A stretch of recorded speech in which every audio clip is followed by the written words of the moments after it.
In '85, I worked at Roanoke City Mills. I managed the feed mill operation, livestock feed, and it was located across from the current Virginia Tech Carilion School of Medicine.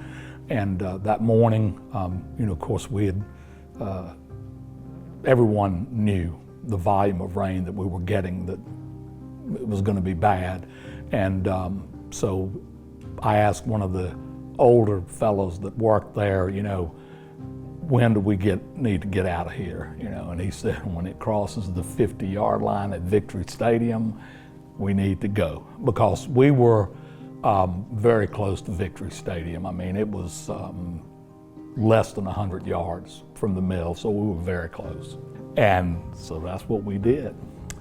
When we all skedaddled out of the mill, well, I knew right away, because I tried to get home down Brandon Avenue, and that creek that runs through Lakewood Park there, I can't think of the name of the creek now, but yeah, it was over the stop sign at the bottom of the hill, because back then didn't have the stoplight. There was a stop sign at the bottom of I guess that's 25th Street.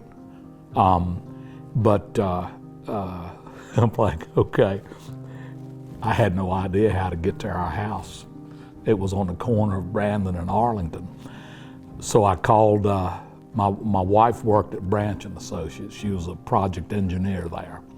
And so I called her and I said, Linda, they're calling for water across 220 and you guys are gonna get cut off. I said, why don't you meet me at Towers? And there was a cafeteria, I want to say S&W maybe, that was in the building that the Roanoke occupied before they moved to the other location.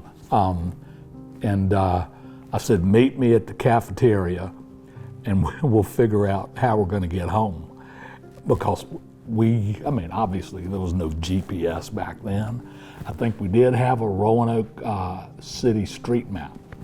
And so we went in the cafeteria and spread it out. And we're like, okay, it looks like we can go around through the Wasena neighborhood and across Memorial Bridge and come in the back way. So that's what we did. That's how we ended up getting home. So it was, it was an experience. Neither one of us had ever seen or been through anything like that.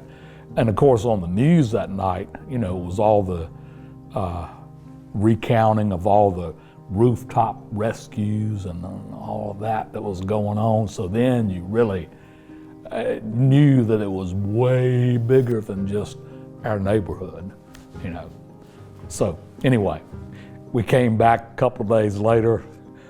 City of Roanoke let us hook up fire hoses to the hydrants, and we just blasted all that mud and silt out of the first floor of the mill. We were running a week later, so pretty miraculous. But anyway, there you go. There's my story of my experience.